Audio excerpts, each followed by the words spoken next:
This program has been brought to you by Cell One and Butterfield and Vallis.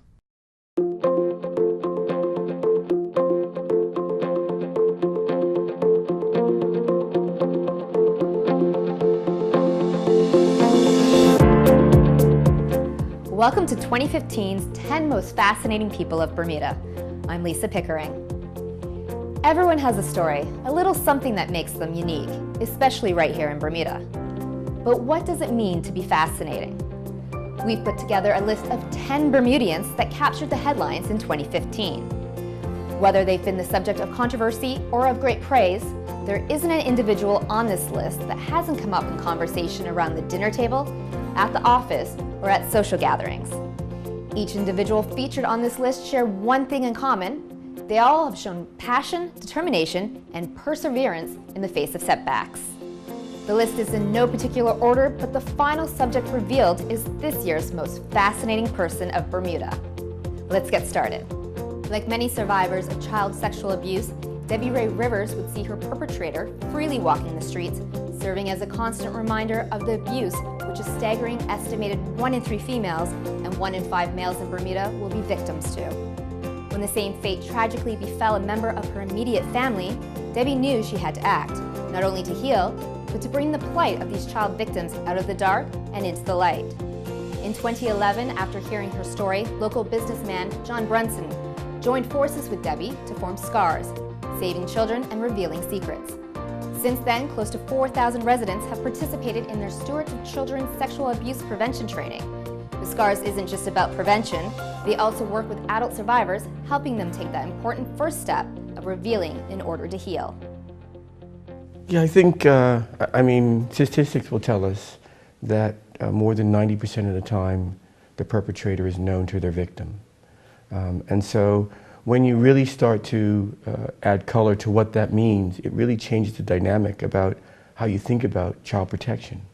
The idea of stranger danger is less of a risk to our children than people that know them and people that we trust. It doesn't matter whether you're rich or poor, black or white, you live in Tuckerstown or Middletown, it just doesn't matter. And that in order to really protect our children, you have to really think about the risks that are there and how you can minimize those. So Debi, in speaking your own story and your own truth, how challenging was that at first to be able to reveal that part of your life that obviously must be very painful to be able to bring up again? Yeah, it was. I think the place that I had to get to was to know that all of it was none of our faults. As a survivor myself of sexual abuse, I had to understand that what happened to me, I was too young to understand, and that the two people that did this to me and stole my innocence, took advantage. Took advantage because I was vulnerable, I was young, I was confused. And so the first thing I had to do to break through this wall of shame, because that's what it is to understand that I did nothing wrong and I didn't cause it. And you were just talking about how many local residents have been trained in your workshops and your education programs. We're at about, you were just saying 3,800 local residents. In 2013, you had mentioned that your goal for the next 5 years was to have 2,250 local residents trained. Are you overwhelmed with the response from the community? Well, yeah, we certainly are, and I think this is a testament to the fact that it's needed, that we're ready, Bermuda's ready to heal. That's what we're doing. By addressing child sexual abuse, we're healing our people. I would say, I remember when we first started, Debi and I, we trained about 150 stewards. And it was just Debi and I, and we thought, how are we going to keep this pace up? We're exhausted. And 4 years on, we're now at almost 3,800 trained stewards. Our training is 7 days a week, Monday to Sunday, 7 nights a week. And we have 42 facilitators that this would not be possible without, and also a board that provides direction for us as well. So this is a testament to everybody who's part of the SCARS team, and we're just really proud and grateful. The work that we've done and the support that we've have in the community, and those that have become advocates in our Stewards of Children training, they have become a part of a movement that has put Bermuda in the forefront of tackling this issue on the world stage. Mm-hmm. I think it is true to say that Bermuda is one of a very small minority of countries that can say more than 10% of its adult population has been trained in child protective training.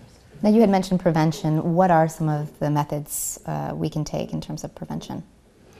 Well, I mean, there's, in our Stewards of Children training, we provide the construct behind the tools. And those tools are grounded on 3 basic fundamentals. And those fundamentals are, first, making choices. And understanding that when we talk about this issue of child sexual abuse, there's choices that we have to make. And, you know, many times people will choose a path of least resistance. They don't want to get involved. They don't want to expose the family. They don't want to suffer the shame. Or they just opt to do nothing and typically what we call sweep it under the carpet. The next principle is taking risks. And taking risks simply says is that we have to step outside our comfort zone to do the right thing. If you think that you know, a child has either discovered that a child has been sexually abused either through discovery, disclosure, or suspicion, then it forces you, especially those that are mandated to report, to take action. And you're accountable for that action. And so it feels risky, especially in a small community like Bermuda. So, you know, taking risk is another key principle. And lastly is supporting each other. People are more likely to address this issue and take it head on if they know that they're supported. The work that SCARS is doing in the community is not only reducing children from being sexually abused, but I think we're also reducing the amount of sex offenders because we're learning boundaries. We're teaching boundaries at a young age, at a very early age, that children are not to touch others and nobody should touch them. So what is your thoughts then on a sex offender registry? You know, we do believe and support the idea of a public sex offenders registry, but we think that real reform in the community is required in that mandatory treatment, sex offender management, a registry of some sort, whether it's public or not, preventative training, making it mandatory, and then redefining, rewriting our laws so that we have tougher penalties that will serve as more of a deterrent for anyone who would even contemplate the idea. The sex offenders list's main purpose is not to shame sex offenders. It's to protect children. And I think that's what we have to wrap our heads around. And in terms of the throne speech initiatives we saw this year that were mentioned, were you happy with some of the things that the government is willing to work on or is planning to work on? They've formed a joint select committee of the House of Assembly, and we've been working with them on reform.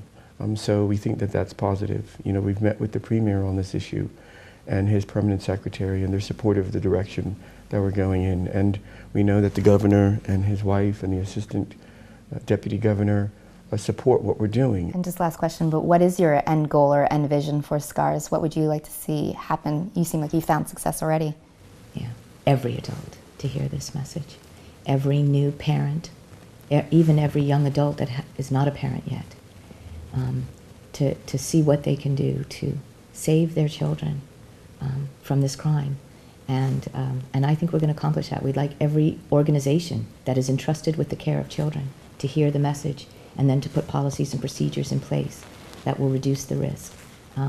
So that's our goal, every adult. And we're not going to stop until that happens. Thanks so much for watching. Make sure you check out Bernews every weekday up until January 28th for more conversation with Bermuda's 10 most fascinating people of 2015.